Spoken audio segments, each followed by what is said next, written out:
are talking about Gen V. Okay, really?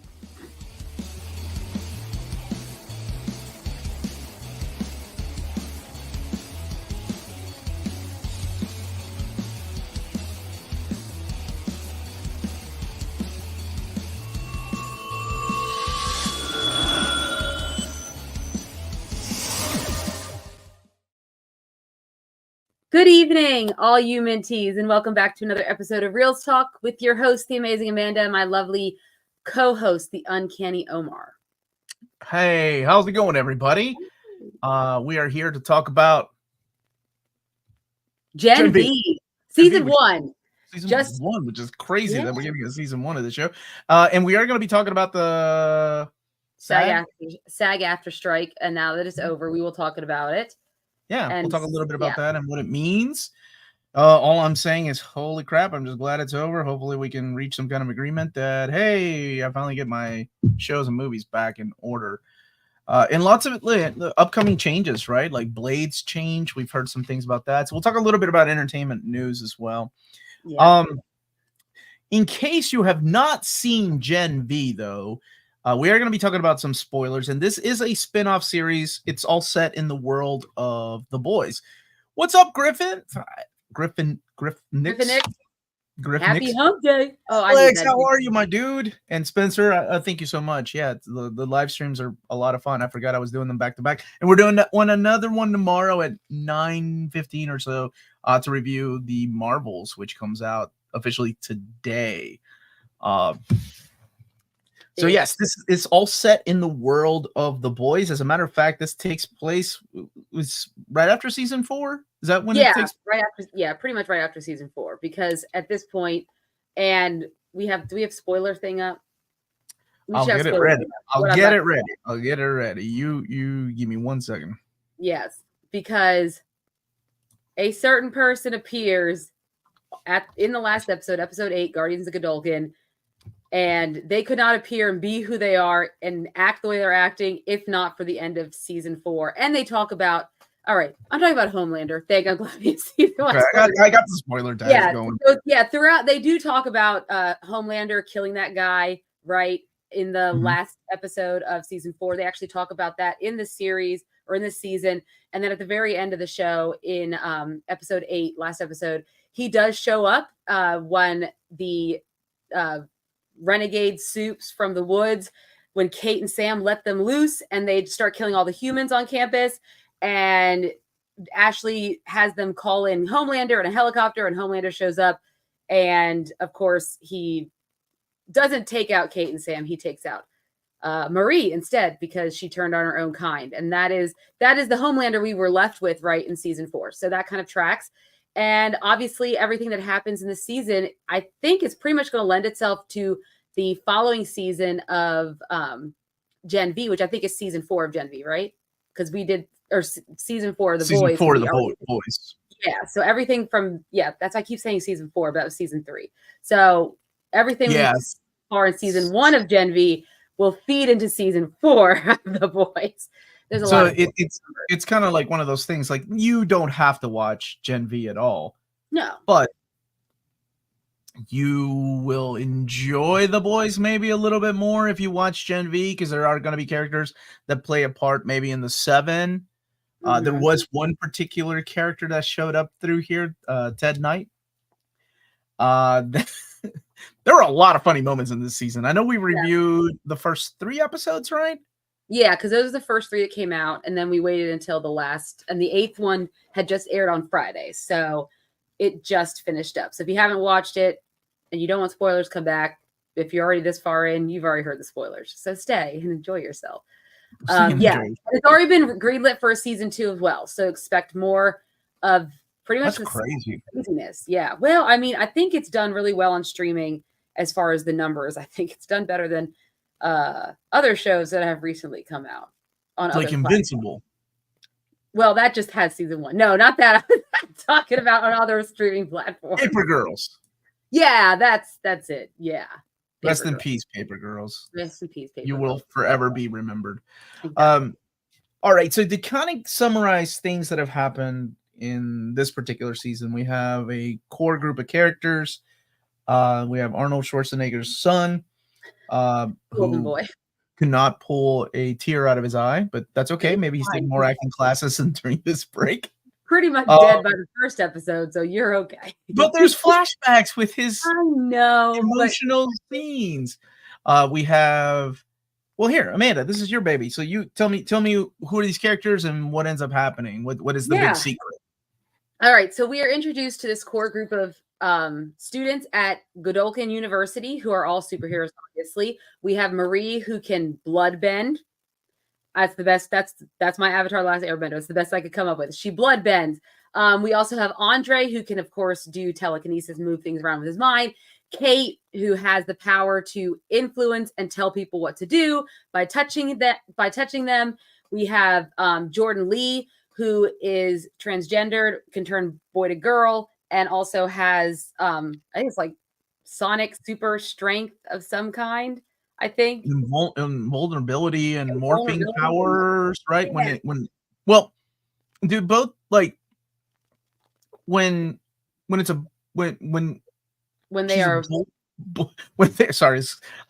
a boy, I assume that's a different power than when they're a girl, right? Is that the way it works, right? Yeah, I believe so. I remember the bendy stuff, like especially when Golden Boy was like punching him and stuff. He kind of almost became invulnerable. Exactly.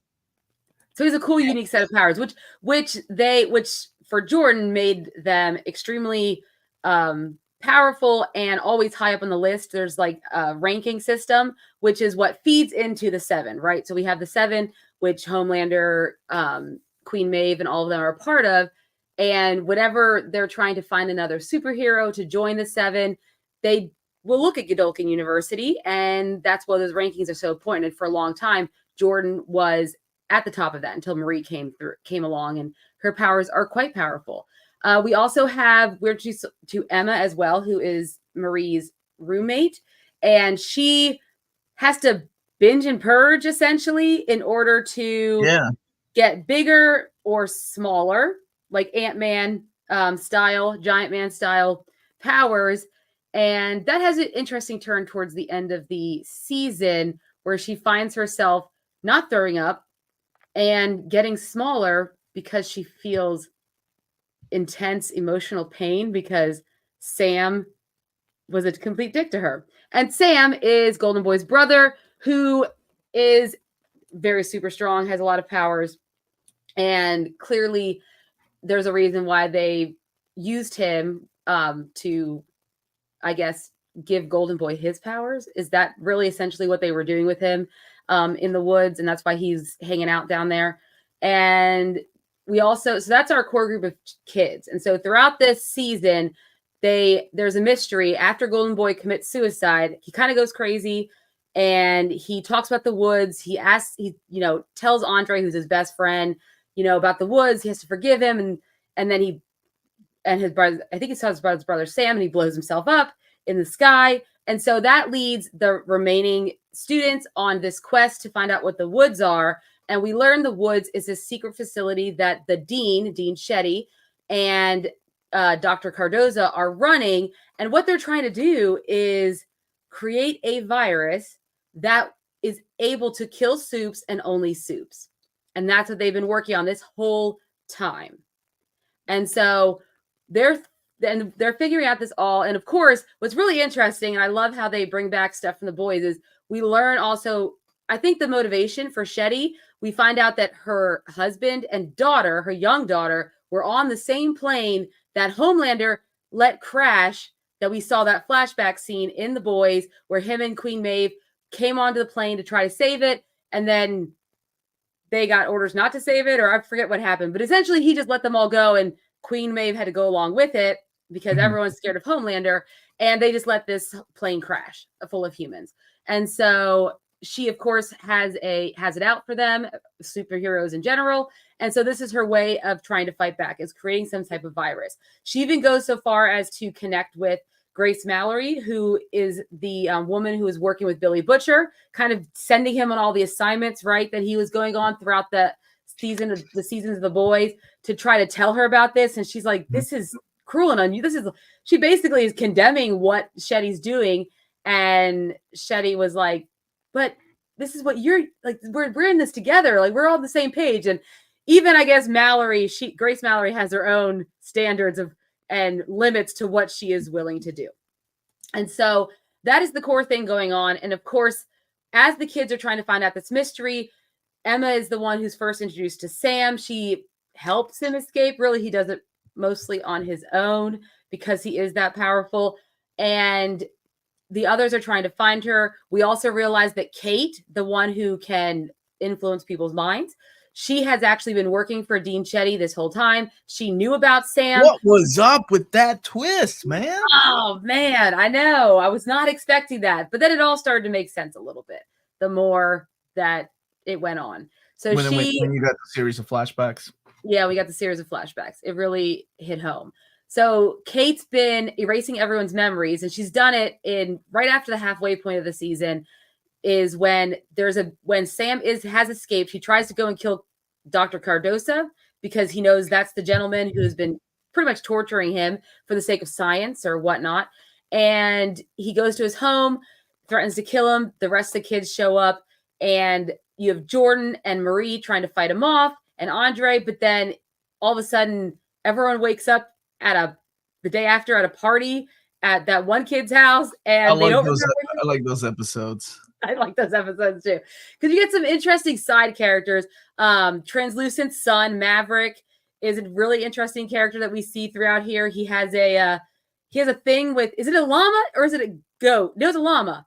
A llama named Sloan, but it's. I love that you remember the llama's name, though. What the hell? Yeah, he's like, Sloan's mad at me. And he walks off when he's talking to Jordan when Jordan's trying to explain. Yeah. So I was going to say, there is like all kinds of things in here. There is strong sexual content, strong language, bestiality, but not really in detail, right? Like it's definitely implied. Yeah. It doesn't shy away, and it loves to remind you that, hey, this is just as edgy as the boys. Oh, yeah. And at times it can be edgier. Especially when old girl uses her blood power to blow dudes' junk off. I don't know if anybody else was watching that scene. Did that hurt? Like, did you have? Would that hurt? No, it hurt you? Like, when you thought about it, like you could just feel, you're empathetic, like that. You know, I feel it, even though it did happen to you because it was detailed. The head of his penis just blew up. No, we're gonna make that so censored there. The head of his penis. It was like the entire shaft was I didn't rewatch the scenes. I'm pretty sure. Like, it was just filling up with so much blood, which is what happens, right? Like in. Oh yeah. You know, I'm not here to teach science anyway. But she was just putting it in there and kept filling it up with blood. I was like, oh my God, she is gonna blow. Oh, she did, and it hurt. Yeah, it hurt. Of course, yes. To be fair, Rufus kind of deserved it. He's kind of a pervert.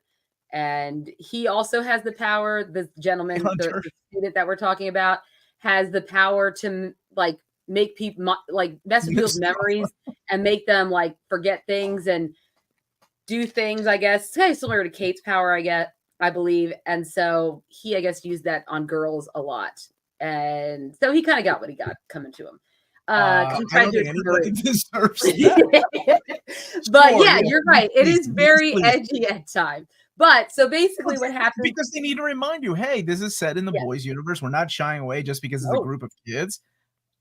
And man, yeah, I mean, the whole scene with her with the big prop of the penis, that, I mean, there's like sexual content in here where people are naked and getting it on. It's like a lot of these kids have sex.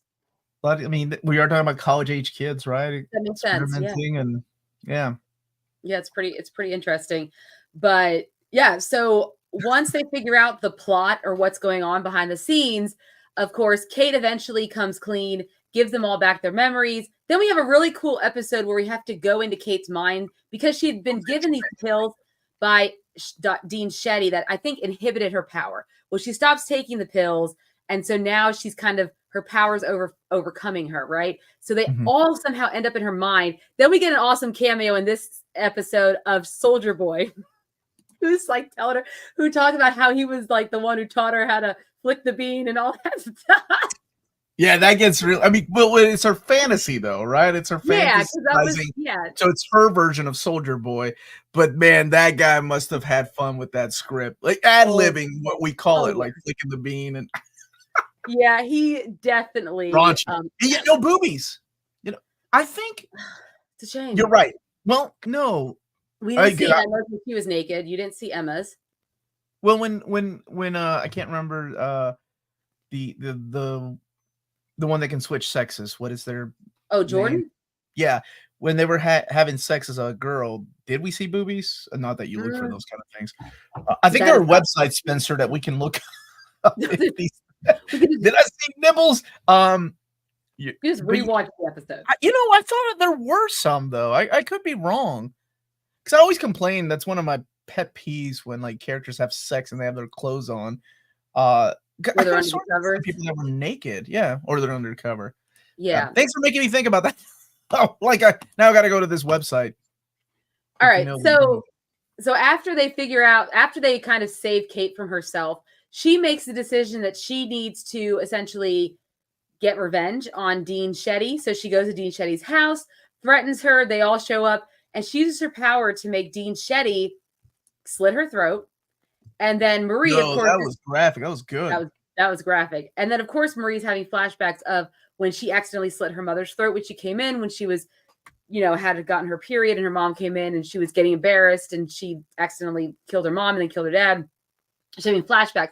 But then Kate uses her powers and tells Marie, you cannot help her. Because Marie was the only one, because we saw it before, right? And I think the second episode where they go to the party and that girl, Andre, actually slits her throat or the side of her throat, and then Marie saves her life, which is why she garnered so much popularity early on in the season. So that comes full circle with Kate telling her, you cannot help this woman.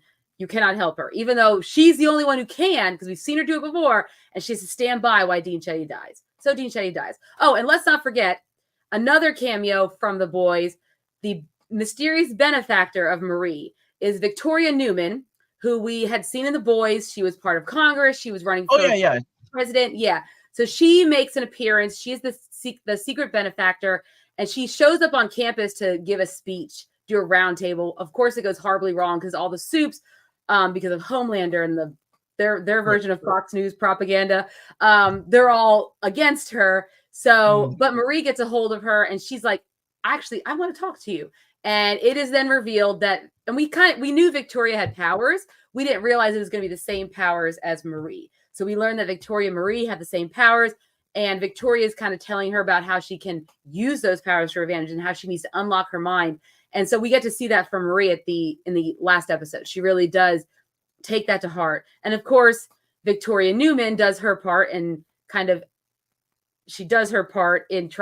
revealing the woods, whereby she meets with Dr. Cardosa, gets the information, and then blows his head up. So Dr. Cardosa is also dead. So Kate decides, one of the best characters, most messed up characters, is introduced in this, though. Now, this is a character from The Boys in the comics, and I was waiting to see how they would handle him. I like the changes that they did. Not necessarily better, just different. And of course, I'm talking about Tech Knight. Now, I assume, is going to play a big role in season 4 of The Boys. That he has to. But the guy who fucks anything? Yes, like the hair dryer, the hand dryer at the bathroom, or anything with technology, or the skull that he has in his office. Like, I'm just curious why this man has so many security cameras around. Why in your office if you're gonna do things like that? Yeah, exactly. That dude. Yeah, I thought that was well done. The change that they made for that character.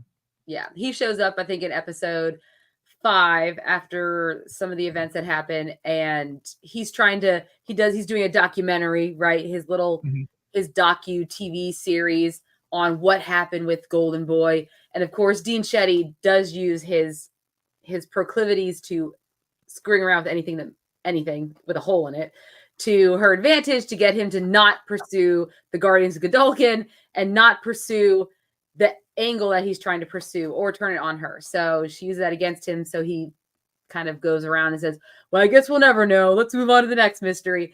So after Dean Shetty dies, Kate decides that she needs to free all the kids in the woods that are currently there, who at this point, a lot of them are also, some of them have been being used to experiment on the virus. So you're seeing them like being experimented on. They're all gross and have the virus and all that stuff. But there are still some trapped. And Sam's like, yeah, I want to help you because they tortured me for years. I mean, that's my life. And I know Omar's going to want to talk about the episode with Sam and the puppets as well. So we'll also dive into that. Like, I'm so glad they did things like that. Yep. Like that's the kind of thing that I was hoping they do, like experiment with. And I think they took a lot of, they definitely had fun with that episode to show you just how violent the show can be, yet how goofy it feels like you take a step back. Mm-hmm. Yeah. And that's evident in a lot of like the dialogue. For example, in the last episode, Ashley Barrett, who we know is, I guess at this point, running Vought, I guess. She calls Marie and says, I need you to cancel him from this earth right now. Like there's just little things like that they say and that show the violence, but yet also the hilarity and absurdity of what's happening right now. Mm-hmm. So Kate and Sam are on a mission. Everyone else does not agree with the mission, but they go off to try to free everyone from the woods, which they are successful in doing because they are two very powerful superheroes. And while they're doing that, the others come onto campus to try to stop them. And in the meantime, Ashley Barrett and a lot of members of the Vought board actually are visiting the school because they are trying to pretty much do some PR work to try to save face after some of the stuff that's happened on campus. And they're like, we're going to take one of these kids and we're going to make them a part of the 7 right now. And that was why they're on campus. They're trying to make the decision, get the kid, do some PR moves, all that stuff. But they end up in the midst of this massive rebellion with all these wood superheroes. They're basically attacking all the humans on campus, mainly the teachers, because that's mostly the people who are on campus that are human are the professors at Godolphin University. Meanwhile, the rest of the team, minus Andre, because he had to go take care of his father because he had passed out over something. And we learned that his powers, which will happen to Andre, his powers are basically destroying his brain. And the same thing will happen to Andre if he's not careful with how much he uses his powers. Mm-hmm. So we have this all happening. And of course, Emma tries to stop Sam. Sam is just did I mention they had sex? They had sex, which is Sam's first time. You just now did. So she really likes him. I thought he really likes her, but he also really likes destroying the people who did him wrong. And he has a very distorted view of the world. But who wouldn't when they grew up in that circumstance, right? Well, right. It's very, I mean, it's the same kind of thing we've seen with the characters like Eleven and Stranger Things. You've seen it with Wolverine and Weapon X, like, hey, you're going to experiment my body. Of course, I'm going to be some kind of monster. At first berserker, just completely loose cannon out there. But, there's a lot of humanity still in there and redemption arcs. And that's what we're hoping we have. I hope so, too. Okay. Maybe not. I do want to go ahead and talk about the ending when and you talk about the things I did enjoy about the show and the things I was kind of disappointed in. But go ahead. Yeah. Okay. So just to wrap it up, of course, it all comes to a head where we have Marie, Kate, Jordan, and Andre all facing off because at this point, Emma is still hanging out. I'm assuming in. Oh, we have no gifts. I was looking for gifts, so I didn't have a chance to get. That's good. So when Emma was still hanging out in the actors area where Sam almost killed the acting professor, but she stopped him. The rest of them are all facing off in the quad. They had managed to get Ashley Barrett and the rest of the Vought board in a helicopter for safety. And you have Jordan getting overpowered by some of the wood superheroes. And then Marie helps stop them because they realize they work better together. Because, yes, they are sleeping together. They have now solidified that they want to be in a relationship together. They like each other like that. And so that's nice. Really brief, nice moment between the two of them before Kate almost ruins it by trying to influence Jordan's mind, which causes Marie to blow her arm off. So then Kate's missing an arm. And all of a sudden then Homelander shows up and you think, because everyone treats him with deference. I mean, Marie calls him sir, right? And you think he's there to stop everyone else, but he turns to Marie And he's like, "What kind of animal are you?" And she's Yeah, like, "What?" dude, I thought Wow. I thought he was gonna kill her, and I'm like, oh, this just I got did. good. Yeah, I was like, "Wow, you're gonna kill the main character of this first season?" I, Because that's what she I was, like, I right? really would have been okay with that, being that it's the boys, and she Yeah. honestly, I think, was my least favorite character out of all the kids. And when it didn't happen, I was like, oh, they woke up and Bummer. now they're in the secret lab, kind of like Sam was. What's gonna happen? With no I doors and no assume windows. this is gonna cross into the boys a little bit, and in season 2. I was honestly surprised there was gonna be another season. I did not expect this to. Oh, yeah. I mean, they were writing a lot on the fact that, hey, this is definitely gonna get picked up because it ends on a cliffhanger. Like, It there's does. not enough And of resolution. and it ends with a, like, mid-credits scene kind of Billy Butcher. Butcher, yeah. Yeah, of Butcher being well, he says a word that we're not Butch. gonna say on air, but yes, his usual gruffness. But yes, so we know, well, with Grace Mallory being there, we had to have known Butcher would be there at some point. So he shows up at the very end. So yes, there's our connection to season 4. Now we're gonna get season 4 when? I don't know. But the actor strike's over, so maybe we'll get it before we know it. Yay! There we go. Yes. So really quick, let's review this, and anybody that has seen it, by all means, let us know what you think about the series. I like the cast. I really like the kids. They grew on me, even though some of them I'm like, oh, I don't know about this character. I ended up caring about them, because it's the performance, it's how well the characters fed off of each other and the actors fed off of each other. I thought there was some really good chemistry here between actors. Emma became my favorite character, even though, like, in the first episode, I was like, I don't know about this character. Like, a sex-driven character, and Yeah. like, this is ridiculous, and her power's not even that cool. I really like Jordan. I thought the character of Jordan was really interesting. Both. Jordan was one of my favorites. Now, of course, I prefer. Oh, I cannot remember the lady's name. She has a cool name. It's like something Thor. Her last name is Thor. I do like her. Andre was Oh, you mean the Thor. young London lady. Thor. Oh, London Thor. Yeah. Oh, she was great. Oh yeah. Yes. So good. Yeah, like I said, like, my least favorite character was Marie, which happens to be the main character, just because I don't know. I just found her boring. She has a very interesting background that I thought they could have explored a little more. I wanted maybe more of that. Like, they kept padding out this whole thing about her sister. We can reunite you with your sister. And for 8 episodes, you're like, okay, well, obviously she is going to be reunited with her sister. They're going to get together and make amends, and nothing happened. Right. So I was just, that part was okay. That story arc was okay. But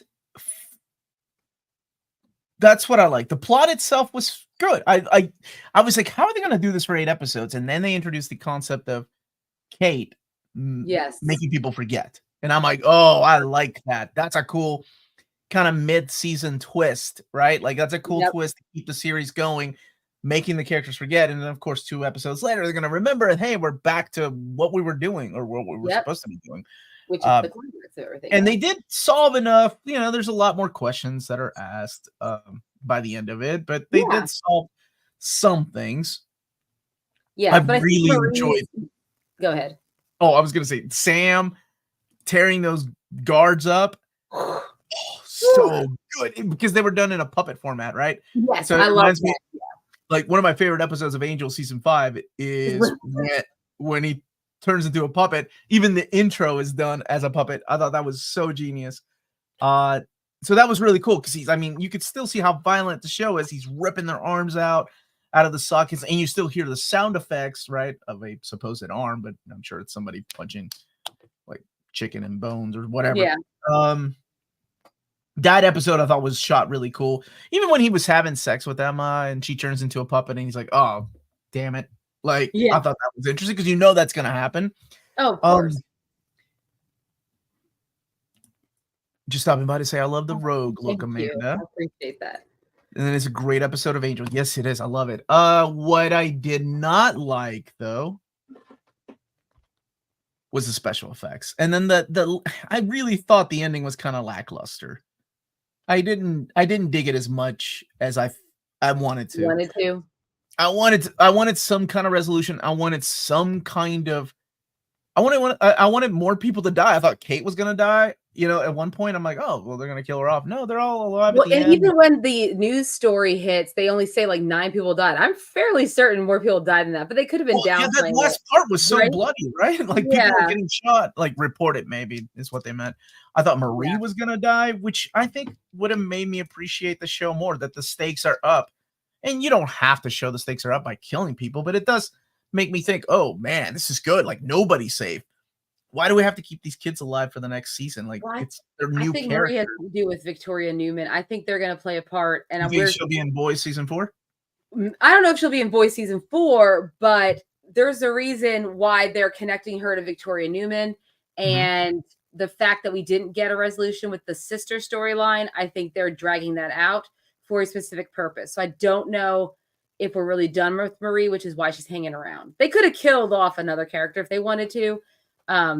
Maybe Andre will bite the dust next season. I mean, his brain is apparently going to be on the outs with what the doctors told him about his dad. So, but I do like the special effects, like that really stood out to me sometimes. Like, you know, I'm not complaining because the story was fun. I did like the plot. Outside of the last episode, I thought the plot was moved along really well, and I binge watched it.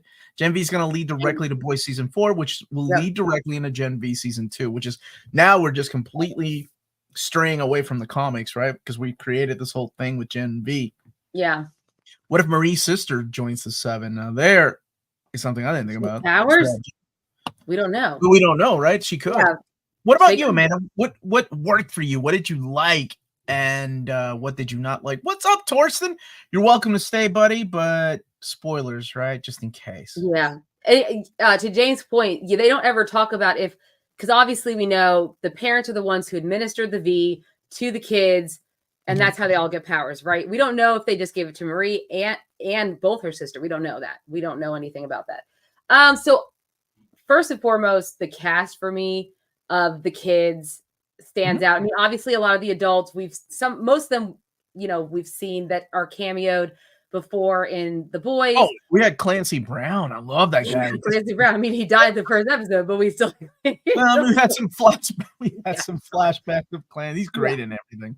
Yeah, but no, I love the cast. I think the chemistry between the core group of kids was fantastic. And even some of the side characters, Rufus and the one kid who always looks like he's like 11, but he's really like in his 20s. And then Maverick. I mean, just those little side characters, really enjoyed the appearances of them. I think they did a really good job of creating this college-like atmosphere with these different personalities. But for me, it's that core group that I really enjoyed. I did start liking, I liked Andre at first. I liked him a little less. He got a little less interesting to me as the time grew on, as he was just like Kate's guy, right? Kate became more interesting, but of course I'm rooting against her because I didn't want her to do what she did. I really liked Sam. I liked evil Kate. Go ahead. I know, yeah, no, yeah. I mean, I liked Sure and Evil, but I was like, I want to root against you now because I don't want you to go against everyone else. Yeah, yes, exactly. There are a lot of scenes that I said no fucking way. Like seriously, when this. And it doesn't have to be vulgar or sexual for me to say those things, but it doesn't hurt because there were scenes that I'm like, what? They're doing this? Hell yes. That's awesome. I miss that in shows, like going over the top. I think they'll do another season of that animated anthology, 3 boys shown on rotation. I don't know. I guess things might change now that, the whole strike is over. But go ahead, Amanda. What else worked for you? Yeah, no, the actors, the writing, I think the overall plot of the season was very strong. I think the way, like you said, I think the way they introduced the concept, they turned everything on its head midway in the season, because it does feel like, how are we going to get 8 episodes out of this once they figure out where the woods is? But I think it was really well done in that aspect. And the ending was, at first, I was like, okay, we're having a massive killing spree. But I liked when they turned it around with Homelander. That did it for me. Homelander showing up was like that, what you needed to really end the season like that, where you think that Marie and them are going to save the day. But of course, it's the boys. It's not going to happen. Something's going to happen where it's all going to turn on its head. And now they're the villains. And the new Guardians are Sam and Kate. Like I like that idea of how it ends. And I like that it's a really good setup for next season, which hopefully it definitely is a reminder that you can't watch this show by itself, right? Yeah. It's like, oh, by the way, this guy's from the boys. So if you're watching this show, you're like, wait, who the hell's this Superman guy that just showed up? Exactly. But at least it's only one property you have to watch besides Gen V. It's just the boys and Gen V. It's not 3 different types of TV shows, 18 to 20 movies. Hey, you don't have to watch WandaVision to enjoy Mom. Multitude. No, but it would help. It would help understand her motivation. Great point. Great point. Her motivation, or you know how I feel about what you don't believe the mother's motivation. You know how I feel about the motivation. Amanda. Anyways, so that Aquafina probably spelled her name wrong. Animated boy short was awful in my opinion. So gross too. I'll be honest with you. I didn't even know about this until Griffinix. Yeah, there was. I think I watched the first. It's an animated anthology. I watched like the first couple episodes of it. It's on. You can still watch it on Amazon Prime, but yeah, it didn't hold my interest, so I didn't keep watching it. Probably because it was all animated. Not that I don't like animation, but when I know the characters, what they are in live format, I just want to watch it like that. So that's where I'm at. And it doesn't, I think, directly tie into the plot of the boys, so I wasn't worried about missing much. Oh, it's kind of like What If. Yeah, which you didn't like. So. Hate it. What If? Yeah, I know you did. Like but there's a season 2, maybe. I bet that'll be the first thing. Oh, that show. I'm sorry. I know some people like canceled though. Hey, let's not hold our breath. We know Marvel's in for some changes. Anyway, but yes, acting, writing, I think were phenomenal. Yes, the special effects, not that great. There are just some moments that were meh. But for me, because the acting was so good, I was okay. The effects didn't bother me as much. Because I was like, well, it doesn't matter because the acting behind it, right? It's so good. I'm okay with it. It's fine. And even I liked Marie towards the end. At first, she was really annoying to me, but then she grew on me. Okay. She wants to be a good person. That's all she wants to be. And everyone fails at being good people in the boys universe, as we all know. No, that just didn't happen. But yeah, I think for me, that was the only thing I really didn't like. Maybe, towards like between.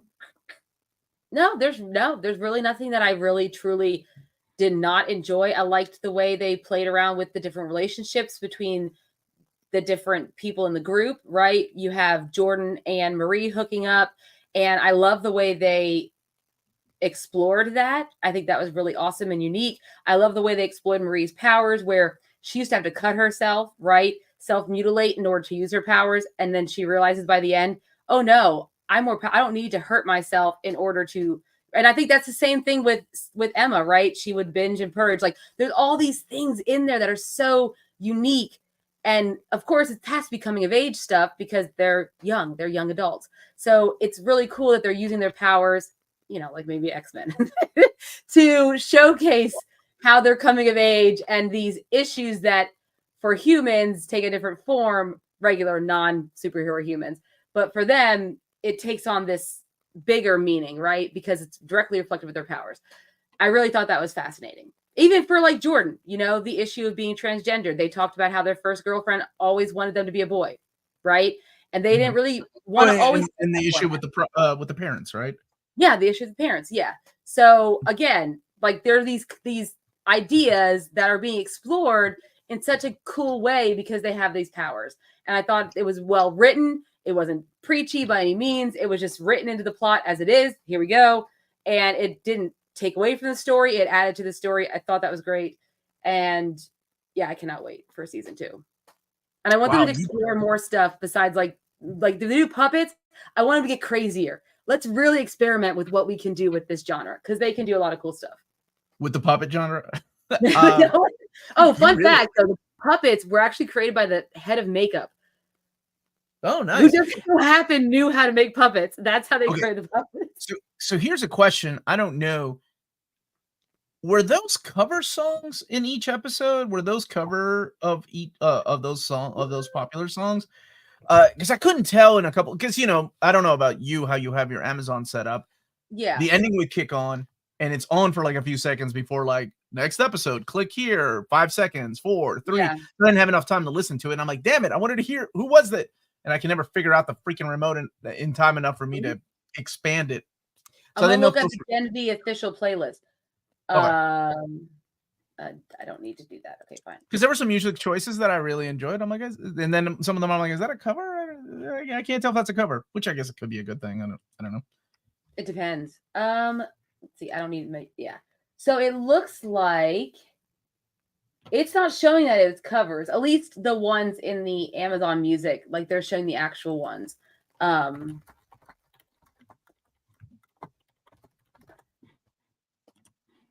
So, oh no, they are covers. You're right. Men's Health said that. So they were covers. Well, here's something that I'm always curious about. With covers, do you have to pay as much than the original song? Like, because you're still paying for that song, right? Right. Like, let's say if it's like the intro to part of the reason why the Wonder Years was not released on DVD was because of the copyrights to the intro song. But would you have to, or is there a loophole if like somebody covers that Beatles song, or like I'm always curious how that works. Like in Hollywood, do they have to? Is that a way of saving money? Could be. Because, yeah. Because I imagine when someone covers the song, they're changing something so that it's still not the original song, right? That's the idea behind it. So when a song is copyrighted or owned, it's like the exact notes. I don't know. This is like into Taylor Swift territory, but it's like the exact arrangement and things like that. But obviously when someone's taking it and covering it, they're going to change some of those elements up. And then I guess it becomes their own. Like when Fall Out Boy did Michael Jackson's Beat It. Okay. It was completely different than the original. Taylor Swift and Fall Out Boy within like 1 minute. All right. Amazing Amanda, what would you give? Is there anything else you want to cover? Like what's your favorite thing about this show? What was your favorite moment of this show? For me, it had to be the puppets. I love that part. I thought that part made me laugh, and the sound effects were great. What about you? What was your favorite thing about this show?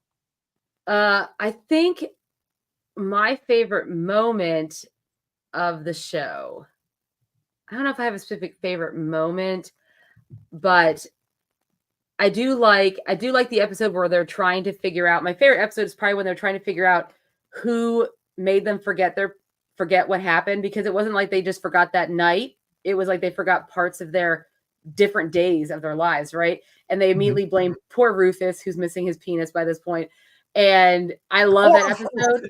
I think that was a great episode. The way they were able to find out it was Kate through deduction of when she was trying, like when she had to erase people's memories. I really like that episode. It was probably my favorite episode out of all the different episodes we had. My favorite thing was probably the revelation about Victoria Newman and Marie. That was one of my favorite revelations that I've had that was on the show. Because I was really curious about who the benefactor was. And it was going through my mind. I was like, who could possibly be it? Like maybe it was like Grace Mallory and that secret organization that Butcher was working for. But no, it turns out to be someone I least expected. So I really liked that. Okay. So what would you, and anybody else that has watched this now or later on, what would you give season 1 of Gen V?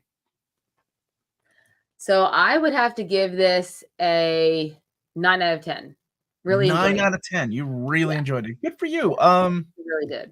Yeah, this was a solid series. It was fun. It was edgy, but the right kind of edgy. Yeah. Really enjoyed it. So for me, probably an 8 out of 10. You know, I didn't think the cliffhanger really had me like it wanted to. Like I didn't think the stakes were that high. I wanted more of that, but it was a good start, and I'm excited for season 2.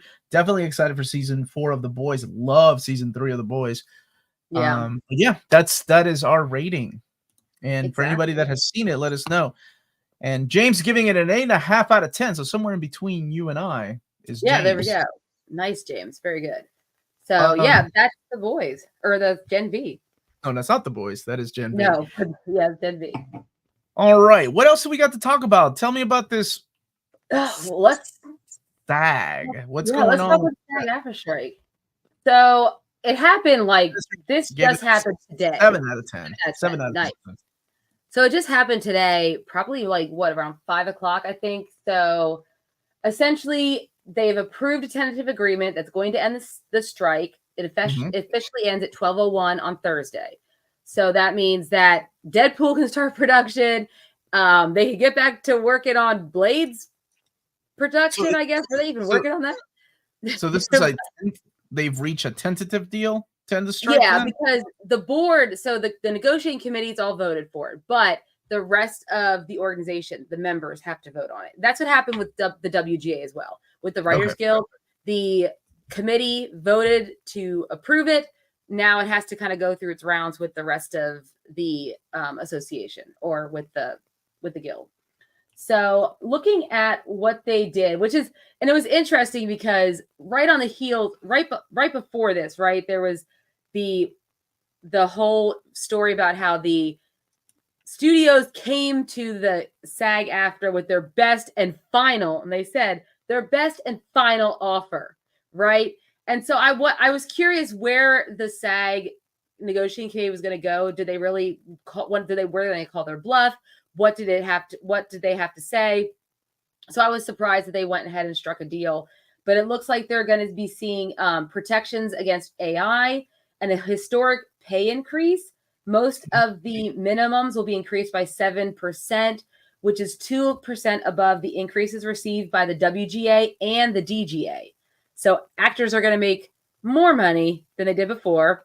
They're going to get a percentage bump. And let's forget, we're not talking about the Kate Winslets, George Clooney's of the world. We're talking about the people showing up to do background work or character actors who show up on 2 episodes of Law and Order, right? We're talking about those people. That's what the most important thing is. And I think they also made some concessions on the self-taped audition. I know they were fighting back against that originally. That was a thing that came to fruition because of the pandemic. There we go. Yeah. That came to fruition because of the pandemic. And then I think that stuck around. And I know SAG was trying to fight against it. I think they made a concession about that. I'm hoping to learn more about it, but some of these articles aren't giving you the full grasp of what the deal entails. And that's probably because they have to have the rest of the members vote on it. So they don't want everything to be leaked out yet. But the one that they said that the thing that was most difficult to really get to the finish line on was the AI. That was the most difficult thing that they needed to get everyone on board with. So they were able to work out the last details through Zoom, which is very interesting. Yep. So they did talk about streaming royalties.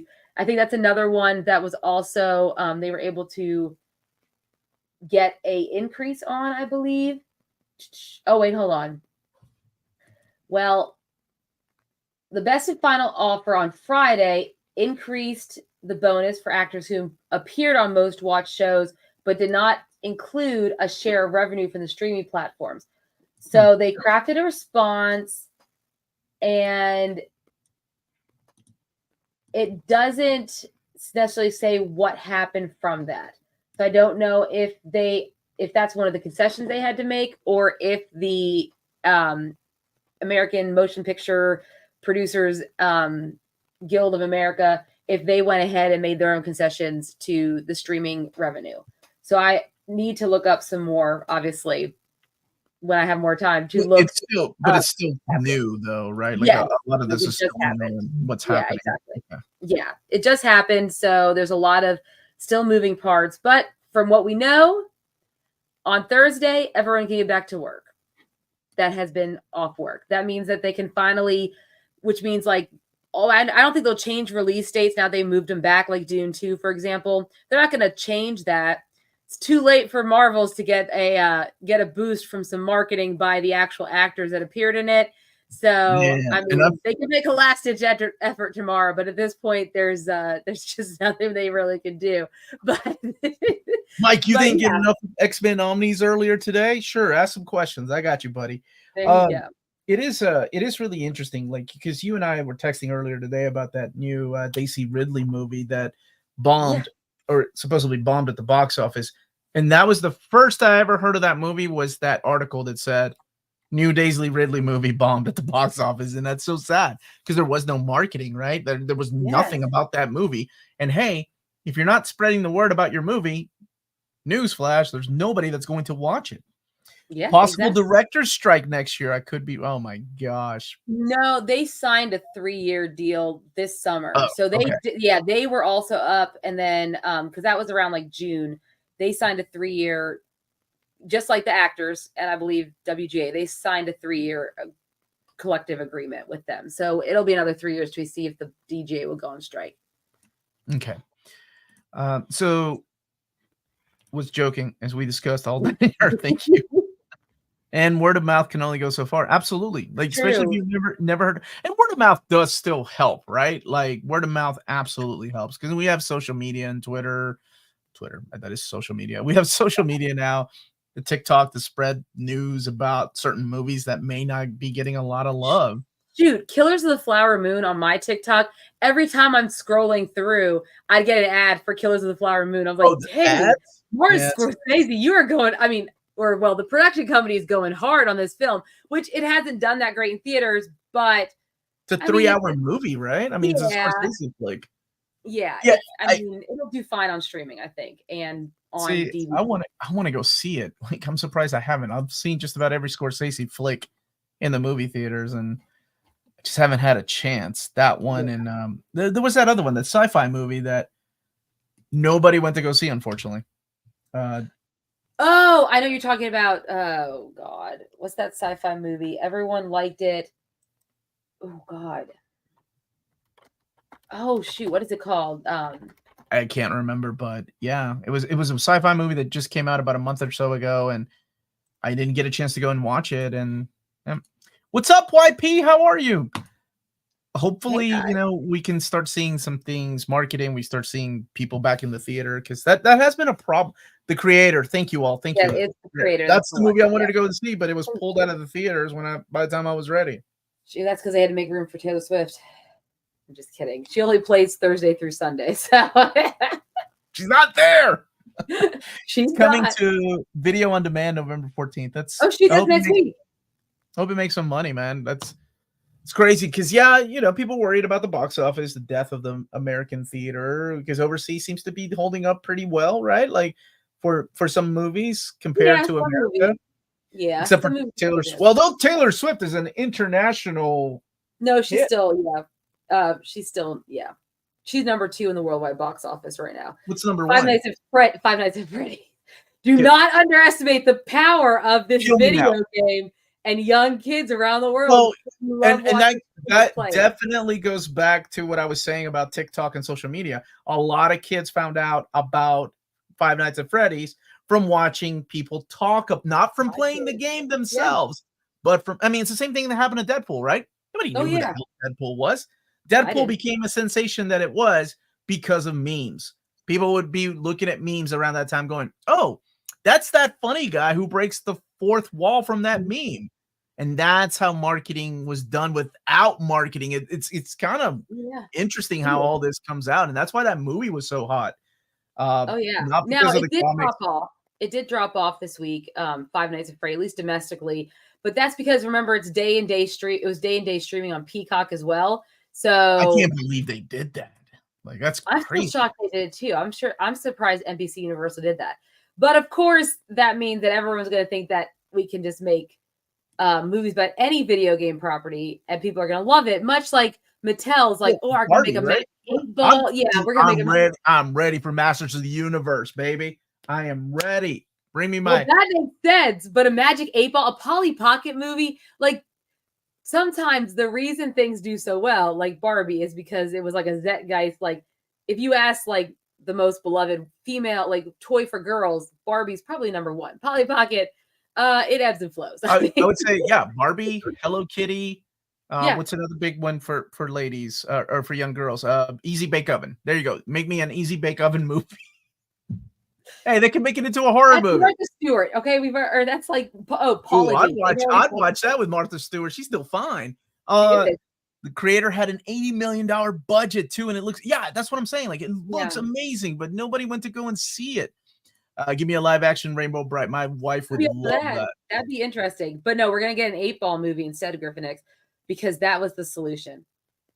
Random question: do they sell bourbon at Kentucky movie theaters? Depends on the theater. Yeah, the tavern does sell bourbon because I've gotten bourbon and cranberry juice at the tavern. They sell bourbon at the Regal in Hamburg too, where they sell beer, and I think so. The Cinemark at Fayette Mall that sells. Hey, it Martin, too. how are you? Yes, Ooh, yes, they do.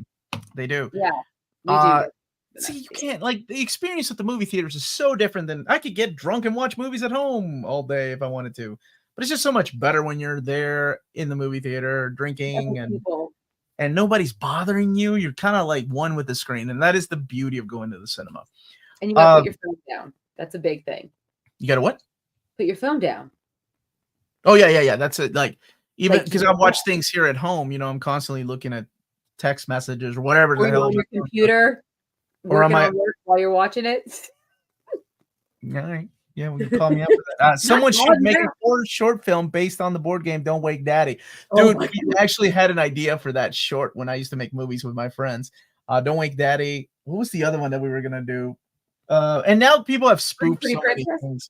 What's that? Pretty Princess. I want someone to do a movie about that. Pretty Princess. Yeah, there's all these franchises they can do. And I'm curious where we're going to go now, right? When they see Barbie doing so well at the box office. And Five Nights at Freddy's, you're right, was a huge YouTube. Yeah, was huge on YouTube. That's why Matt Pack is in there, right? Like he plays he plays a character or has a little cameo that says it's just a theory. Yeah. So I can see it now. Live action Strawberry Shortcake, Care Bear, Stretch Armstrong. I mean, why not, right? I mean, if it's there and it's got nostalgia and nostalgia goes a long way and it's got but the thing is, it's like you're going to keep cranking these out. They're not all going to be hits, right? We're expecting to reach that audience that Barbie got. Barbie actually had a good story to tell. And I could have done without the Will Ferrell parts, but that's just me. Yeah, I could have done without Will Ferrell too, and I like Will Ferrell. Genuinely had a good, and it is a confusing plot. What did I give that movie? An 8 or maybe a 7? An 8 or 7, something like that. Yeah, I think it was a 6. It wasn't for me, but I did appreciate what it did, and the message was there, and my wife and daughters enjoyed it. So I understand the power of Barbie, and I think it's been and we haven't had that in the movie theater. Like people have tried with characters like Wonder Woman and Captain Marvel for the women empowerment movement, but that's a different thing, right? Like that's like a superhero. Barbie was kind of like your every girl. Anybody can be a different Barbie. Like you can be a doctor, you can be a vet, you can be an art teacher, you can be a mom. I was trying to think, what was the crazy one? Throwaway Barbie? Weird Barbie. Was Weird Barbie? Okay. Yeah. Most of my Barbies were Weird Barbies. But that's because we had to make them men because my mom didn't buy us enough Ken dolls. Yep, we all did it. It all happened. I did not. Spoiler alert. It has the potential to beat Catwoman lowest rating for was it really that bad? Marvels or the Winnie the Pooh. Winnie the Pooh movie. No, but I've heard I really do want to see it. That's bad. I've heard Five Nights at Freddy's is bad. I haven't seen these movies, by the way. But I did point out to Omar that the animatronics in Five Nights at Freddy's were made by the Jim Henson Company. But he was saying people were complaining about the CGI, and I was like, wait, but they were complaining about too much use of CGI. But the things were created by Jim Henson, but maybe they put CGI over it. Well, yeah, right. I mean, that's what happened in Gen V. There were some practical effects, and they ruined it by just putting overlays of CGI all over the place, which sucked. Yeah, I'm excited to go to the theater. I haven't been to the theater like it feels like in forever since I've been back from Japan. No. No. You went and saw the Taylor Swift Eras tour. We've seen stuff since you've been back from Japan. A lot movies have come out since you've been wanting to watch Oppenheimer. All of those things came out after you got back from Japan. Okay, do you forget Oppenheimer? Like, did you It's a forget long that movie. experience? We No, were in IMAX. How did yeah, you? I know. I genuinely forgot that was after. Time just goes like this, man. Barbie didn't help WBD. Their stock price took a drive today. They did. Well, that's yeah. Oh It well, helped that's not. it helped it when it needed to, but I mean, you can't obviously. The market is driven by what's going on right now, and so Yeah. So not a there's lot of been a lot of shuffling too going on at Marvel MCU, right? yeah. We talked a little bit Do about it you? last week, but I need to. I guess Loki wraps up tomorrow. That series has yeah, been. that's gonna be interesting. I haven't even finished episode 5. I'm like, ugh, I'll just watch these back to back. Um, it is interesting to see what's going to come out of this, though. Like, what projects will end up just being canceled altogether. Like, hey, no, we're not doing this anymore. I heard one of them was Wonder Man. Like, I don't know if Wonder Man was ever on the schedule to begin with. Like, for sure, it Yeah, was just like pre-production, but it's been officially canceled. And I heard Blade is now rated R, which rated R, I correct. don't. That could help. I know the original movies were, but They're just going making to something be rated making R on doesn't a mean that budget. it's. Yeah, they're making on a budget of less than 100 mil. That's a big sticking point And I'm because okay with that. me too, because Marvel's cost 274, and I don't think it's going to make that back. And I'm not just saying I don't know. We haven't seen the movie yet, but we also Wow, know. really? You don't think it'll make it back? What would the Well, first look one do? at Like $1 billion? yeah, it did, and so That's but it insane. also had it was riding on the coattails of Infinity War, and we had the Endgame hype coming up. This one has Quantumania, Thor, Thunder, the lackluster response to She-Hulk and Moon Knight, and just name me a Marvel TV show that people are like meh about. So there's nothing that it's even Secret Invasion, which I technically forgot will that. should tie into this, right? Because Nick Fury's in the film, and when you have a more lackluster response to the things leading up to the project, it does make it. If you're not a fan who'll just go see any Marvel movie, if you're an average moviegoer, you might just pause and say, well, it's a Disney movie. Won't it be out on Disney Plus in like 45 days? All right, I'll just wait till then. Because Is it I'm an usually average 45 person. days? That is no time at all. Exactly. Well, yeah, they changed it, right? And I think that was so that they could still put things on their streaming because Bob Chapek was really pushing the streaming. I think that was a mistake. I think all studios have come to learn that putting all your eggs in that basket probably wasn't the best idea because it's expensive and we don't know where they're getting the money to fund that, and also to appease the movie theaters, right? Because they needed to come up with a middle ground. The movie theaters need time in the box office, but no one's now that they've introduced streaming, no one's going to the movies as much, especially when it's a movie they don't really care to see in the movie theater. It's not driving them to see it. So that is Yeah, and interesting. honestly, we don't have anything else after this, right? Like we've got Aquaman 2, Yeah, we have Aquaman 2. but As as far far as as Marvel Comics, this is it, isn't it? This is Echo, I forgot about Echo. Echo, the TV dude. show, will drop. And I'll be So honest with you, that trailer, I was like, it was when you good. were like, "Have you seen the trailer?" I'm like, "I don't care." And then I watched it, and I'm like, "Oh, that Yeah. actually looks pretty good." I like that But it's then, mature content, right? yeah. Mature content, Mhm. and it just seems like I don't know. It could be good. I don't know. Maybe they just showed the best clip. But then we know that I believe we know that Daredevil's making an appearance. We already know that Yeah, Fisk is in it, he's in one shot. but they're overhauling Born Again. So that's like, well, what does that have to do with Well, I Echo? mean, Because overhauling could be something good, though. It doesn't I mean hope that so. it's bad. It could be like, oh, maybe we need to revisit this, and yeah, let's revisit and see what we can change. Yep. Right? Exactly. Maybe change it for the better. I don't know. There's just maybe. I really don't know. Yeah. Or yeah, overhauling doesn't necessarily mean bad. Maybe it's just You're wishful right. thinking on my part that I hope they're making right decisions and I hope they're making it what it needs to be. Yes. Because Instead that of is a wonderful story. It's one of my favorite Daredevil stories, and I think for a lot of people, it's definitely top 3 favorite Daredevil stories of all time. It's yeah. just how are they going to change it though? What exactly will they change with this? Yeah. I'll be interested to see the next time we have D23 next year, what Kevin Feige stands on stage. Oh, is this true? Announces. Are they dumping all of Echo at once? Yes. Oh God, I hate that. That's why I think they're just like, we got to get this project out of the way. That's what makes me a little worried about it. So, I mean, it doesn't matter. But it's like it's a tight series though. It's only like 5 or 6 episodes, right? Yeah, it's not very long. No.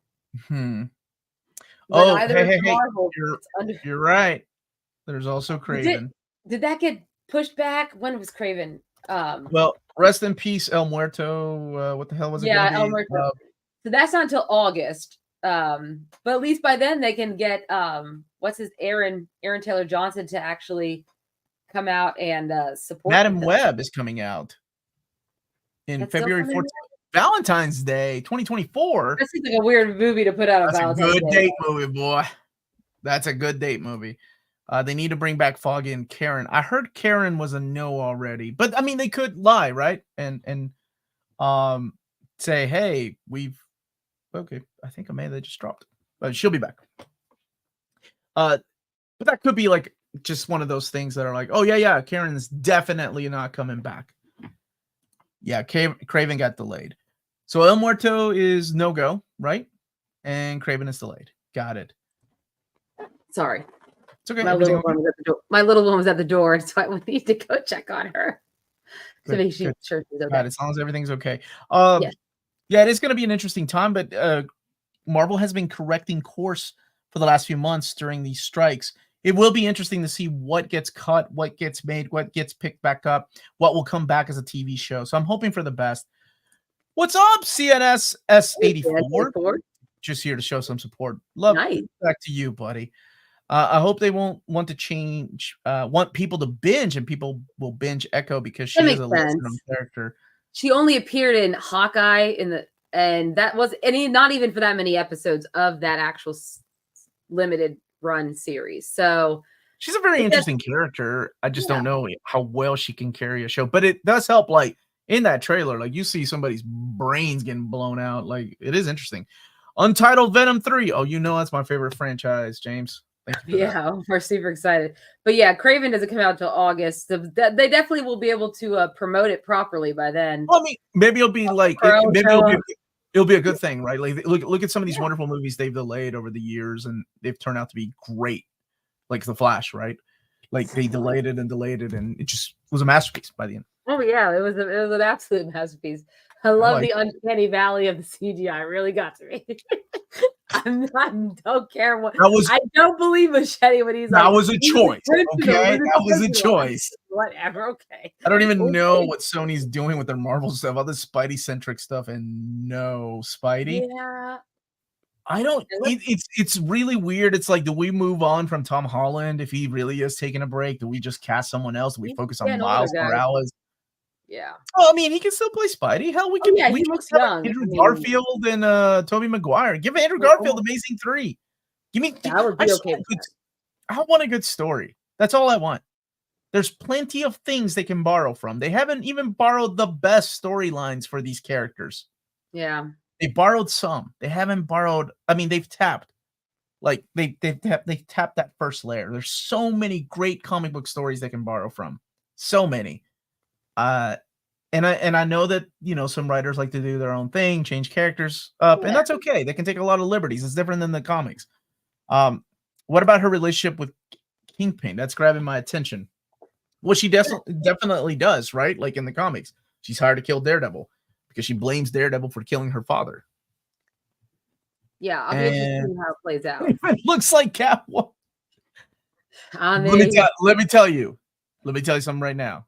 You already know how I feel about Catwoman. Best practical effects in the history of comic. Hey, Catman. Oh wait, like a version of Catwoman? No, it's just that falling down the.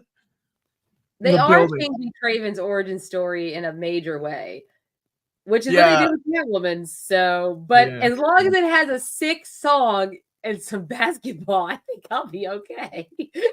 That's all. No, that movie was a one. That dude on this show, I've rated, and I know people argue with me sometimes that I'm too harsh on MCU, and oh my God, I got into it with one guy. I don't know why. He was like, I shouldn't be rating movies, and I'm like, what the hell? Just because you have a difference of opinion doesn't mean that you get to tell me what to do. I'm a grown-ass man. I will say that out of all the movies we've seen on the show, I think 2 or 3 have gotten a 1 out of 10 from me. And I always try to say at least people got together to make something, and that's what gets it a 1 out of 10. Yeah, there you go.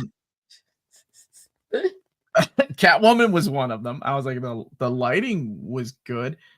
I think Deathbed was another one. Deathbed, I forgot. And then the last movie was Dragon Ball. Like, I think I would have given Dragon Ball a -1 if I could go back. It was awful. Dragon Ball Z was awful. What's up, Phil Owens? How are you, brother? First reaction, no, was that he was created so they could separate Venom from Spider-Man for Sony. That would be interesting to see. He's still a symbiote, though. Doesn't that belong to Sony with like Carnage and all, Scream and all those characters? Live action Clone Saga. If they make it like the original idea, which was only 6 issues, that actually could work. 2024 only has 1 DC movie. Joker Foley. Oh, it's that's what it's called. Yeah, that's the one with Lady Gaga, right? Yeah, I'm gonna try not to make a Fall Out Boy reference right now, but keep going. Yeah, but it's smart for DC. Does it not need to be releasing anything else? Because now James Gunn, we know he's writing Peacemaker right now. He's helming all this stuff. They can actually look at James. Omar gave a 1 out of 10 to Dragon Ball Evolution, Captain America, and Catwoman. Okay, out of all the movies we've reviewed, Captain America was awful. Awful. Yeah, the original Clone Saga idea was only to be 6 issues. That's it. And then editorial stepped in and was like, hey, this idea is selling too well. It's too big of a story. And we got 4 Omnis out of it. Wonder what have you given anything a 1 out of 10? Was it a Dragon Ball Evolution? I think you gave that a 1 out of 10? I did not like Dragon Ball. I don't know. You'll have to ask James because I'm not going back and looking at all that. James, I think I'm too generous sometimes. Except James, with the Flash, I was generous actually. Mana gave a 1 out of 10 to Dragon Ball Evolution. Troll 2. Troll 2 was a masterpiece. What is wrong with you? I love that. That tracks. I think I gave Catwoman like a 2 or 3 out of 10 solely you gave Catwoman a higher rating than because of the basketball scene and the song. Stop that basketball scene. You're silly. Motorcycle helmet Captain America is the one that we reviewed on the Was It Really That Bad? We need to bring that back. That would be fun to bring back. I really like those shows. Yeah, we've had a lot of stuff. We run out of really bad movies eventually. We haven't done Supergirl yet. People consider that bad. My favorite Captain America superpower is pretending to be sick and stealing someone's skull. Yeah, that's a great superpower. That's amazing. It's the ears. It's awful. It's awful. Amanda? Yes. You gave Catwoman a 2 out of 10. See, I gave one more. Yeah, like I said, I bet, James, it's because of that song. Tell me, was it because of that song? Don't tell her. She don't need to know all that. Because that's what I would do it for that silly, scandalous song. So we got Loki's wrapping up. We have Echo coming up, and I think that's all that's in the slate. Like, what if season 2 still maybe? What other TV shows are gonna be on Disney Plus? I felt like at one point it was like one show after another. Yeah. Let me see what we've got going on. Here we go. Let's look at some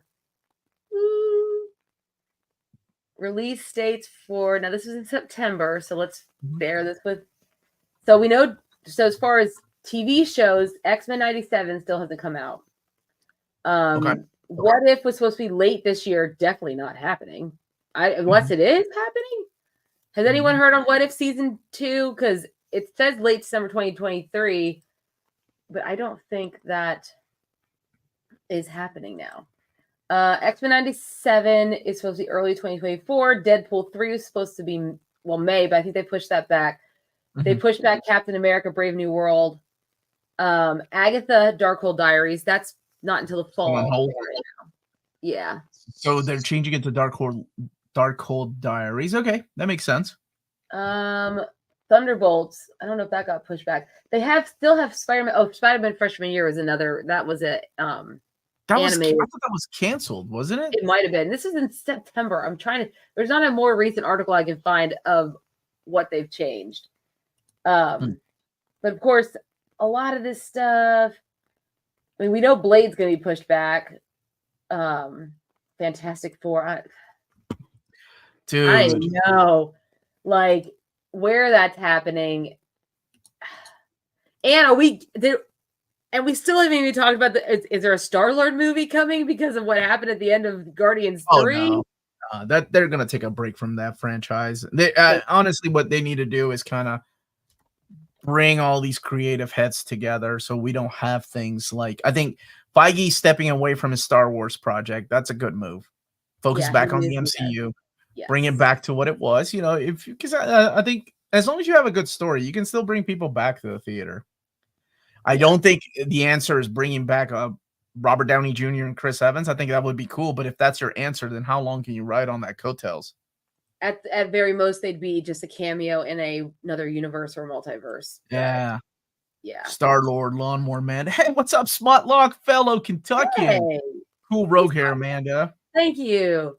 No, yeah, so you're right. What If is still expected to come out in December. Mm-hmm.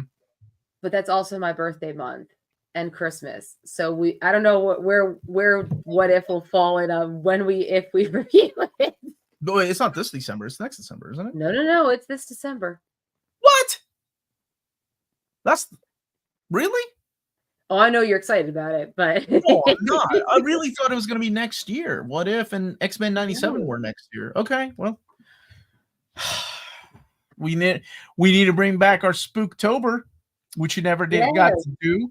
What's up, Aria? How are you, my brother?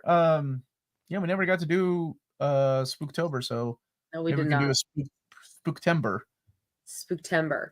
Let's push your birthday till next year. Nope. Right? Spooktember. I think it's a great idea. I think it's a terrible idea. I've never got to. I think you robbed me out of horror movies because you were on doing Christmas movies. I am. Look, there are three. There's a handful of great Christmas movies, and one of them ain't freaking Elf for me. But it's my birthday. National Lampoon's Christmas Vacation, Die Hard, Gremlins, and Scrooged. Oh, those movies are great. And Mickey's Christmas Carol, because I have a soft spot in my heart for Mickey's Christmas Carol. Oh, Mickey's Christmas Carol is fantastic. The original. The original with the original animation. No, I love that. Top 5 favorite Christmas movies. What are they? No, why you say that? This should be an episode, not Okay. Forget it. It's gonna be an episode. I have my top 5, but this should be an episode where I have gifts, where Will Ferrell makes an appearance, Love Actually. I'm already giving it away. Oh, Love Actually is so good. That's a good one. That's a good one. No, we can't do that. Let's do the hierarchy of Christmas movies, and because everybody's different. Everybody's coming in with different things. Lethal Weapon is one, and then Die Hard and Die Hard. We did do Die Hard last year. Yeah, because you never saw it. I'd love to introduce you to a new movie. Omar, did you see Lawman Base Reeves is out? No, I haven't, but I do love that guy's stuff. I'm saddened to see that they could not reach an agreement with Kevin Costner, who knows the future of Yellowstone. Off topic, Omar, did you get a reply from David Gabriel on whether they are continuing, buddy? They are continuing. David said they got them all the way lined up to next July so far. So they're picking and choosing. So here's hoping for Iron Man, Mighty Marvel Masterworks. Jingle all the way. Yes. Do you remember when we, like, Amanda and I do our family games, and we hosted a Christmas game for we did like Cousins Christmas, and that was really fun because I had to edit like some pictures of famous Christmas movies, and that Jingle All the Way was the one that was really fun because it was just like taking out the main characters. But Lenny, yes, 100%. You can't. We will make a tier list. You guys we'll announce it. Mm-hmm. And then you guys can do your own tier list. I'm super excited about that. That'll be a lot of fun. I'm curious how many movies Amanda and I share on our top. Maybe we'll do a top 10 list. But for the rest of November, like, what do you want to do? Okay, obviously tomorrow we're doing the Marvels. Next week we'll probably got it, brother. We're gonna wrap up. We have to wrap up Loki because the ending is this week, so we'll have to wrap it up. We can't obviously we can't do it when it wraps up because Omar will be gone, so we'll have to do it next week, and we might tie it in with something else for next week. I'll be gone. Oh, I'll be gone. Yeah. Yes, this Friday. Yes, I think you are. You changing plans? You're not glamping now? No, it's camping. Glamping. Manly camping. Manly camping. Tents and axes. Yeah, so we'll probably couple Loki with something else, just because we already reviewed, like, did a mid-season review. There's only 2 more episodes, so how much more can we talk about it with 2 more episodes? We'll probably couple up something else. TBD on what that is yet, though. TBD, everybody. Then let's see. So the following Wednesday, I will be driving because it's Thanksgiving, the day before Thanksgiving. So we'll probably do a show on like Tuesday. Well, I don't know. We'll have to talk about that. How we're going to do which day we're going to do that one. And then the last 29th of November, is there something that comes out? Yes, Marvel reviews tomorrow night, 9:00 p.m.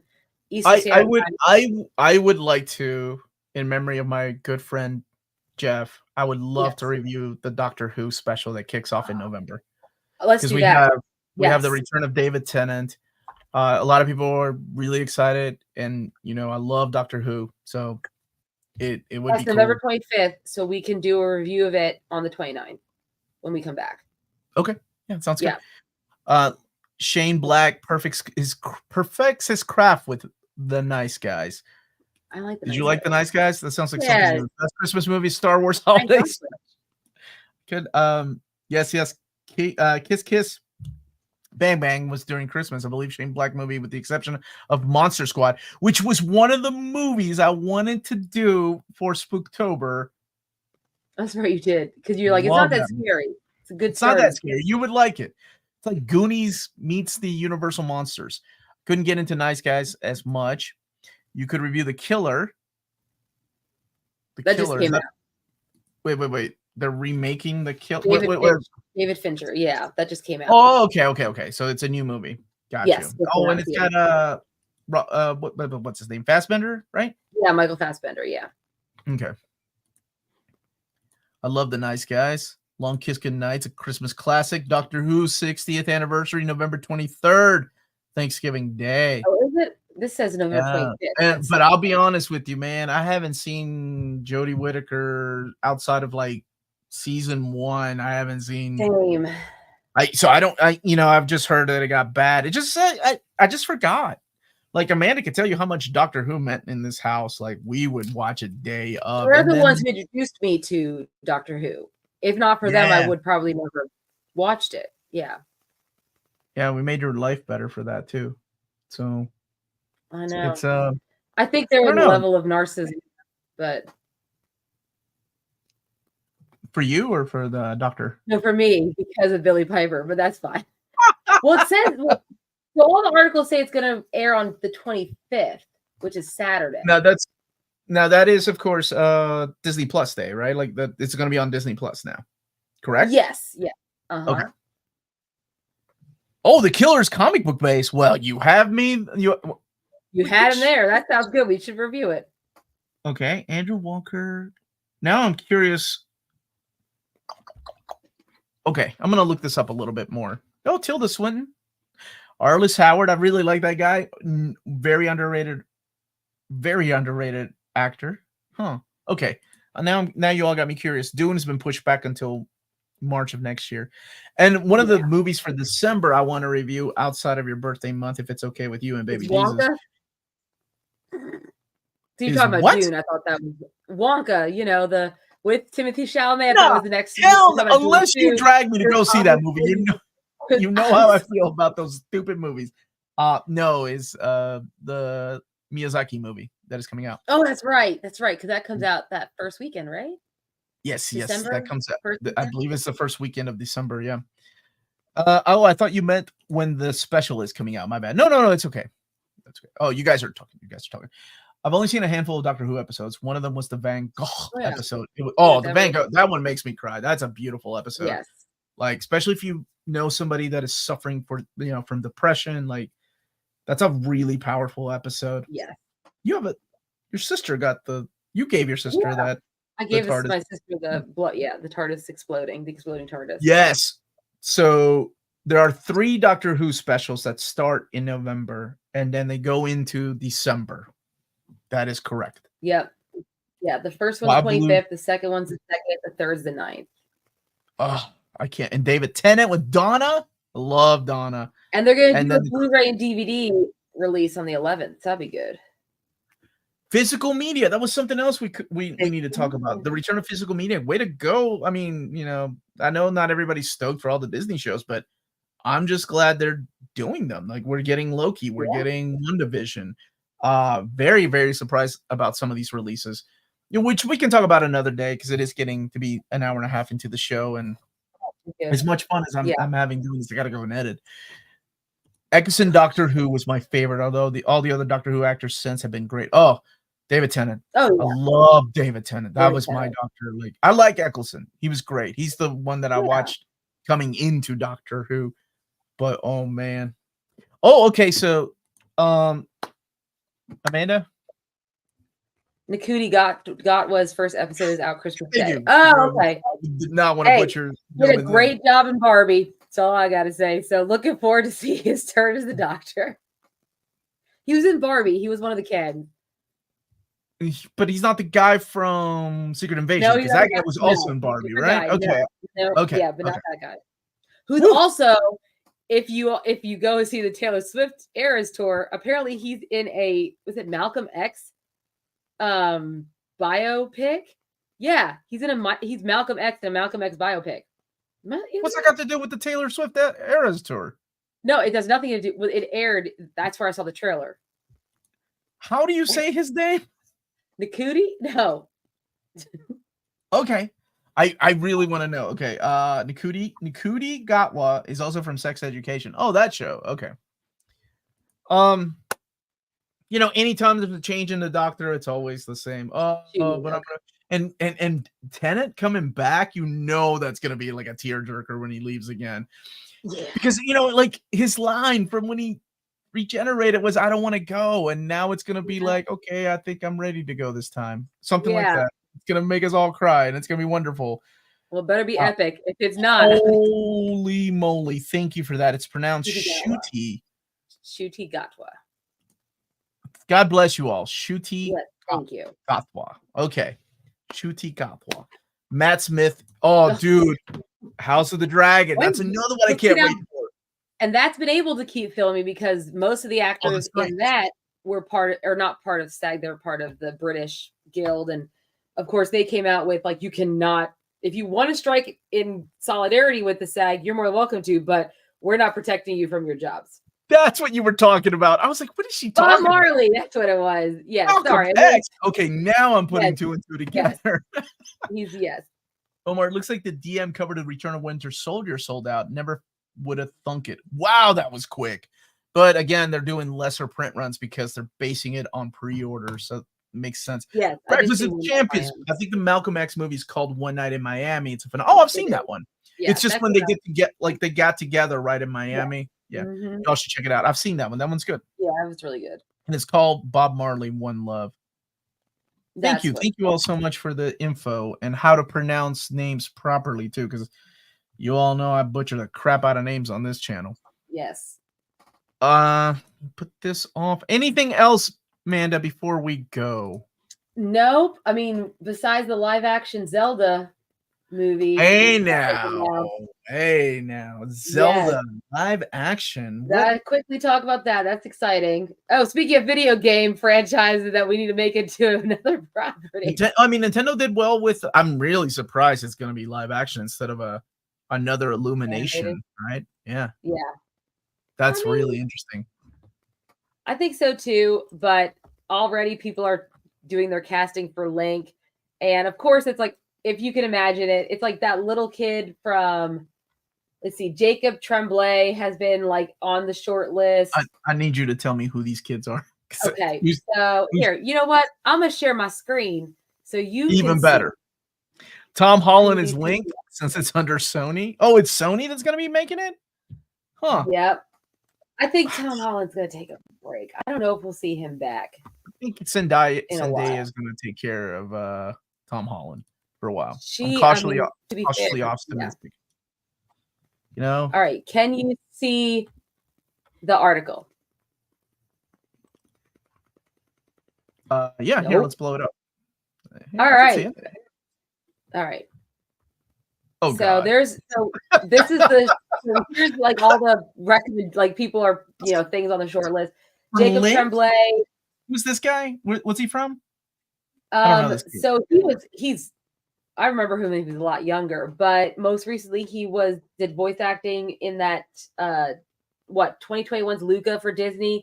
He was also Flounder, the voice of Flounder in Little Mermaid. Neither movie I've seen. Room. He was Brie Larson's son in Room a long time ago. Oh, Obviously, he didn't look like that. Yeah. He was like a baby in that. Okay. Yeah, he's a baby. Cody Smith McPhee, which he was really good in Power of the Dog. Man, he has the gait, I guess. He was a good actor. Let's see. Wait, the gate? He was in the X-Men movies. He was what's his name? Nightcrawler. Yeah, Nightcrawler. The new Nightcrawler. I love this actor, Justice Smith. He can play fantasy, so I'd be all for it. Though some of these guys I like that actor too. So far out of those three, though, I really like the second guy, the guy that played Nightcrawler. Yeah, I do like him a lot. Who Good. else? And this guy's a solid actor. Not him. Like, I don't know who would suggest him. Jacob Elordi from Euphoria. That guy is built a little different than Link. Link is a little I would put Tom Holland in as Link before I would put this guy in as Link. Yes. Yeah. This kid, sure. But he needs to be something else. He's already going to be. He needs to be something else. No, I casted Walker Scoble. Oh God, in one of our castings. I think in one of our castings. Let's cast The Legend of Zelda, Amanda. Yes, that'd be a fun one. But he was good in the Adam Project. He's funny. But he is Percy Jackson, so I don't know. Jared Leto is canon. Oh, he's a method actor. Caleb McLaughlin, again, it's an interesting choice. No, I like this kid, but we are talking about the Link, right? Like, yes. Dude, maybe it was the South Park Welcome to the Panderverse that just rubbed off on me. Like, no, I'm okay with the second and was it the fifth choice? Those guys are good. I don't know who's this kid. Jack Champion from he was one of the the human kid. Was he the human kid? Yeah, he was. It's hard to tell. He had blonde dreads in the film. He does not look like that in this picture. Let's see. Nicholas. What's called? This guy has a model's face. I don't know who this guy is. Oh, he's gorgeous in red, white, and royal blue. But I don't know. Yeah, I imagine him I have not seen. Surprisingly, you should watch it on Amazon. It's very good. Okay. I've never seen this. Dude, I don't know. I hardly know any of these people. Like, who is this?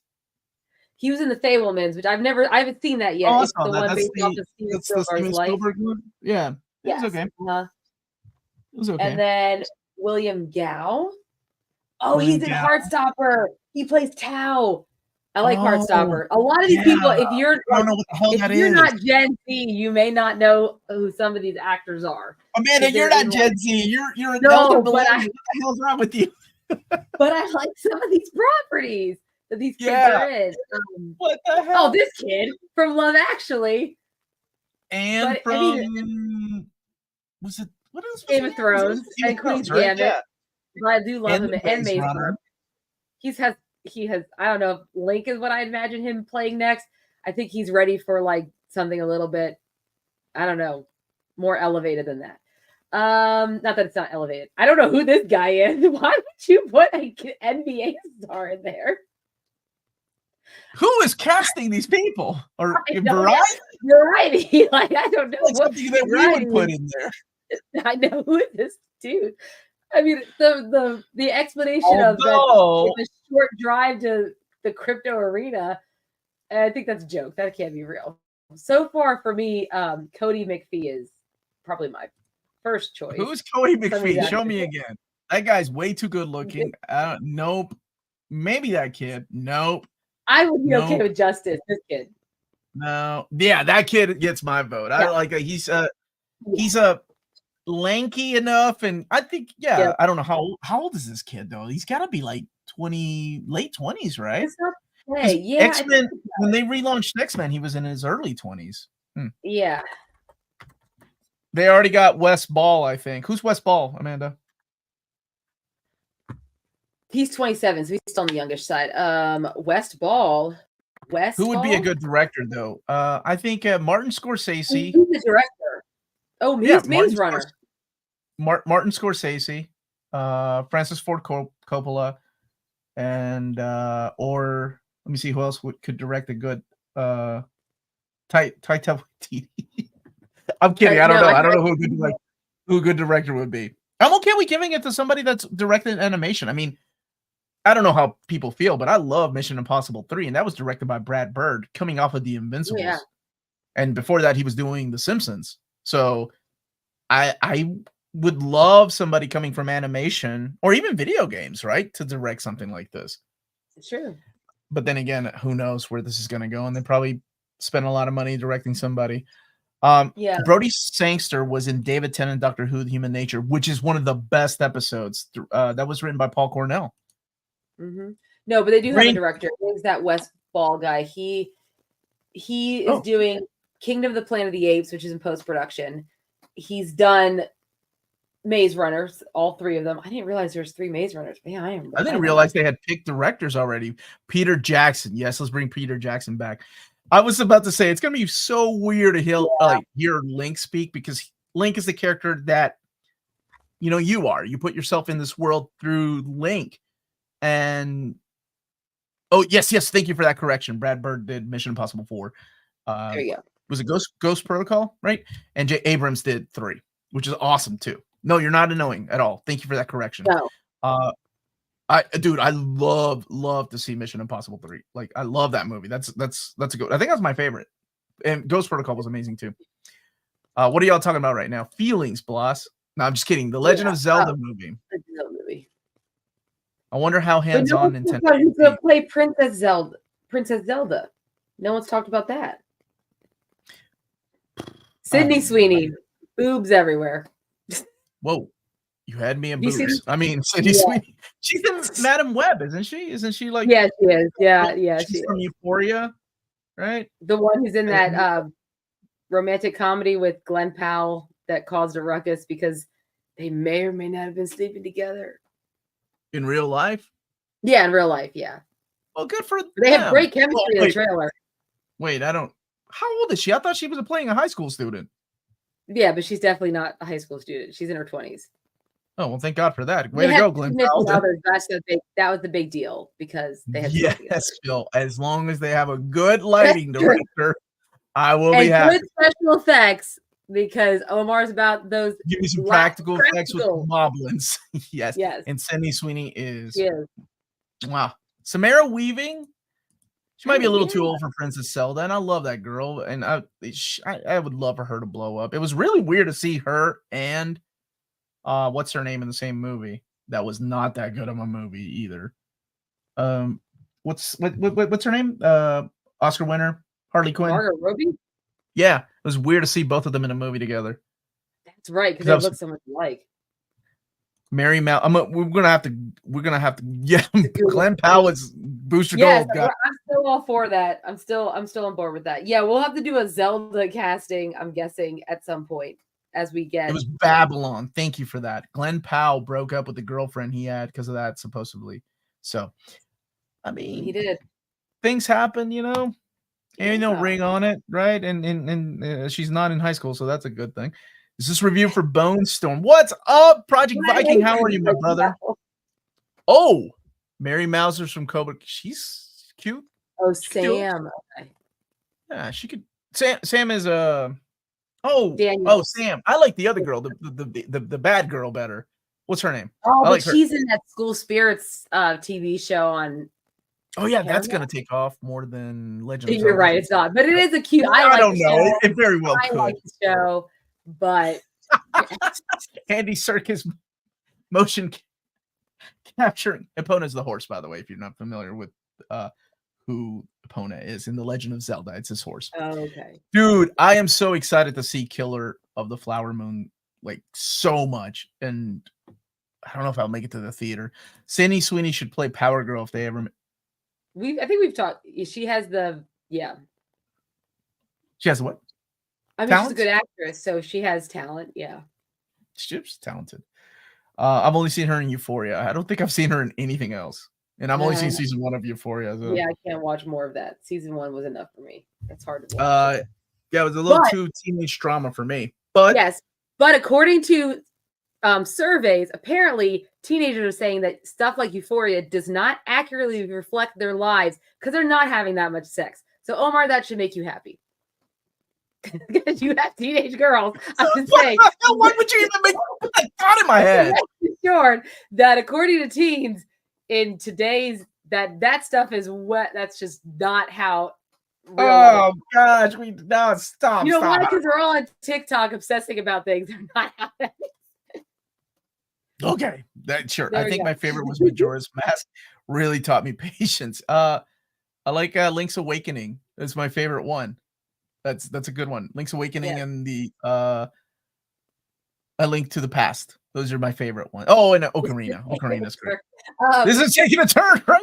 I didn't need to hear that. What the hell? Someone, Blaz was saying that Millie Alcock, who was the young version of really like the Targaryen, someone fan cast her as Zelda.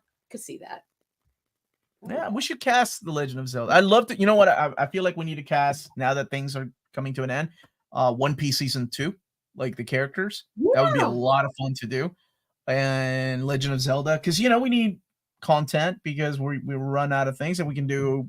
Was it really that good? Was it really that bad? But we'll start thinking about some of the stuff for next week. Also finished the Daisy Jones and the Six and Sam. Cyclops. Captain Britain, though. There we go. Good. He was good in that TV show. I watched that TV show. What was it? Daisy Jones and the Six. Based on the book. Yeah. Based on the what? It was a book, and they made it turn into a TV series. TV show? Okay. Got you. Oh, White Lotus. That's what she was in. Okay. Haven't seen it. Anything else, Amanda? Before we wrap up? I think for tonight, that is all for right now. Okay. So we will be back tomorrow, 9 p.m. Eastern Standard Time. 9:15. Yeah, we got to get home from the movie theater. But it is clocking under 2 hours, so we should make it just fine. And the movie theater is like only 15 minutes from our house, if that. So tell everybody where we are. All right, go ahead, Amanda. You're live. Numbers. To see the Marvels review that we will post, go live with tomorrow. So thank you guys so much for watching. Don't forget to hit that like and subscribe button. Remember to follow us on all of our social media channels at nearmintcon. Remember to check us out on Spreadshop for some great near mint condition merchandise. Yes, and check us out on Patreon for $1 a month or more. You can support us here and what we do and get some cool perks along the way. And last but not least, if it's classy and cool, it must be near mint. Good journey till all are one, and we will see you next time. Yes. I have to do it tomorrow. I'll be out of town this Friday, which is why I'm not doing the Saturday stream. What about the Loki season finale? We're going to do it next week along with some other news. Yep. Yes, because Omar will be out, starting on Friday. So thank you, everybody, for watching. Stay healthy and safe. Good Bye, journey. everyone. Did you say that? Yeah, I did say all